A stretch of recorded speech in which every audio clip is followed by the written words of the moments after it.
Welcome to Bannur వారి వంటిల్లోనండి. చూడండి, కనపడుతున్న కీరకాయని ఇలా సన్నగా తరుక్కున్నానండి నేను. కొంతమంది దోసకాయని కూడా అంటారు.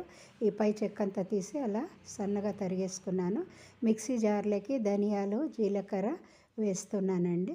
తర్వాత పచ్చిమిర్చి, కొత్తిమీర, అల్లము, కొబ్బరి ఇవన్నీ కూడా ఇందులోకి వేసి మనము మిక్సీ పట్టుకోవాలి.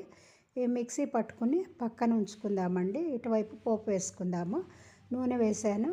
ఆవాలు, జీలకర్ర, మినపప్పు, శనగపప్పు, ఎండుమిర్చి, కరివేపాకండి అన్నీ కూడా ఇలా మనము పోపు వేసేసుకోవాలి.